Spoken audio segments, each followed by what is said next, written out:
Assalamualaikum warahmatullahi wabarakatuh. Pemirsa dan kaum muslimin muslimat yang dirahmati oleh Allah Subhanahu wa taala. Terima kasih pada kesempatan kali ini kita puasa yang ke-12. Kita bisa berjumpa lagi. Kita akan membaca beberapa hadis, beberapa makalah dari para alim ulama. Ini untuk saat ini kita akan membahas al-babu tsani wal 20, bab yang ke-22 fi fadilati tasbih.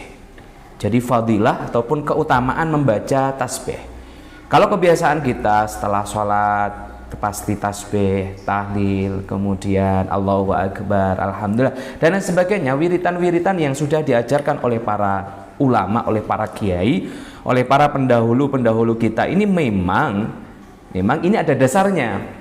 Dan kalaupun toh saat ini Anda semuanya masih mengikuti para ulama, nih saya kasih tahu nih dalilnya. Kenapa setelah sholat kita itu diminta untuk wiritan, salah satunya adalah subhanallah. Tidak hanya itu, jadi ketika sholat kan banyak bacaan tasbih, subhana rabbiyal azimi wa bihamdi, subhana rabbiyal a'la wa bihamdi, dan seterusnya. Nah ini fadilah membaca tasbih, dan ini bisa diamalkan kapanpun dan dimanapun. Qala Rasulullah sallallahu alaihi wasallam, Nabiuna Muhammad sallallahu alaihi wasallam bersabda, ma'alal ardi rajulun, tidaklah hidup di atas bumi rajulun, orang laki-laki, ayat insanun dzakaron au untha, manusia laki-laki maupun perempuan, yaqulu la ilaha illallah wallahu akbar, yang mengucapkan la ilaha illallah wallahu akbar wa subhanallah wala haula wala quwata illa billahil aliyil azim.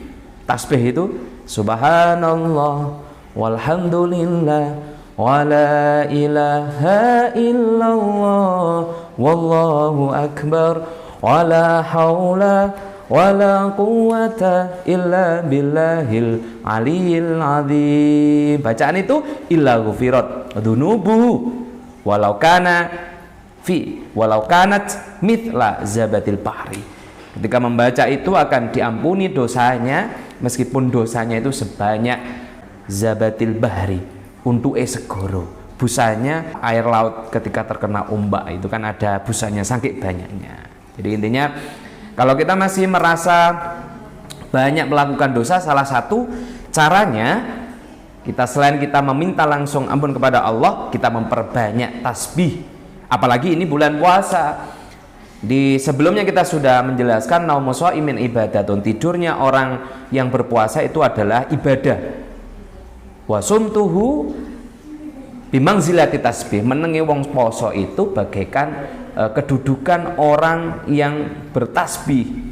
Maka di bulan yang penuh ampunan, di bulan yang hala kita dilipat gandakan oleh Allah Subhanahu wa taala ini, mari kita gunakan sebaik-baiknya untuk mengisi hari-hari ini dengan berbuat baik. Kita lanjutkan lagi. Jadi ketika membaca subhanallah, setelah Anda melihat tayangan ini, maka diniatkan kita minta ampun atas dosa-dosa kita kepada Allah Subhanahu wa taala. Tambah lagi, wa qala sallallahu alaihi wasallam, man qala subhanallah wa bihamdihi fi yaumin atamarrah, barang siapa yang mengucapkan, melafalkan wiridan subhanallah per hari 100 kali, aywala mutafarriqatan, meskipun subhanallah itu terpisah, subuh 30, duhur 30, sampai genep 100 minimal, hutat khotoyahu, maka Allah akan melebur dosanya, ay ghufirat dhunubuhu, artinya diampuni dosa-dosanya. Wa in kana mithla zabatil bahr, meskipun dosanya sebanyak busa ombak lautan yang sangat banyak sekali. Wa qala sallallahu alaihi wasallam, Nabiuna Muhammad sallallahu alaihi wasallam juga bersabda, ini saya kira ini dalil para ulama meminta kita untuk wiritan ba'da sholat maktubah itu yang ini. Man halala ay qala la ilaha illallah, barang siapa yang mengucapkan lafaz la ilaha illallah mi'atan 100, wasabbahalan bertasbih, ay qala subhanallah mi'atan 100 kali, wa kabbarolan membaca ay qala Allahu akbar 100 kali fa innahu khairun min asyri riqab. Jadi alhamdulillah, subhanallah, Allahu akbar per hari 100 kali itu lebih baik daripada 10 kita memerdekakan budak wasab ibadanatin yang haruha. Kita kurban berapa ini? 7 onta. Loh, ini bagaimana Kiai kok jualan pahala? Ini bukan jualan pahala. Ini adalah bagaimana untuk memotivasi kita. Hadis-hadis Kanjeng Nabi yang seperti ini memotivasi kita untuk istiqomah. Jadi kalau ada orang yang mengatakan itu dilarang itu wiritan setelah sholat maktubah, ya tidak apa-apa, biarkan saja. Kalau ini setelah ini kita tahu bahwa man halala mi'ata wa sabbaha mi'atan wa kabbaron mi'atan juga fa innahu khairun min asyri riqabin, kita tambah semangat ketika kita wiritan ba'da sholatil maktubah. Dan tasbih, kedudukan tasbih ini kalau kita sering tahlilan nih, orang-orang NO nih kayak kita nih, kalau orang-orang yang nggak pernah tahlilan ya nggak tahu nih ya. Ini bagaimana? Bahwa waqala sallallahu alaihi wasallam. Jadi Kanjeng Nabi Muhammad sallallahu alaihi wasallam itu dawuh berkaitan dengan tasbih ini, seperti kita tahlil kalimatani khafifatani ala lisan thaqilatani fil mizan habibatani ila rahman. Jadi 2 kalimat yang ringan diucapkan, khafifatani ala lisan thaqilatani fil mizan, yang berat di timbangannya, habibatani ila rahman, yang disukai oleh Allah Subhanahu wa taala, yaitu tasbih. Dan ini yang terakhir, kalau saya pun juga dapat ijazah kalau kita ingin rezeki kita lancar, salah satu wiritannya adalah memperbanyak tasbih.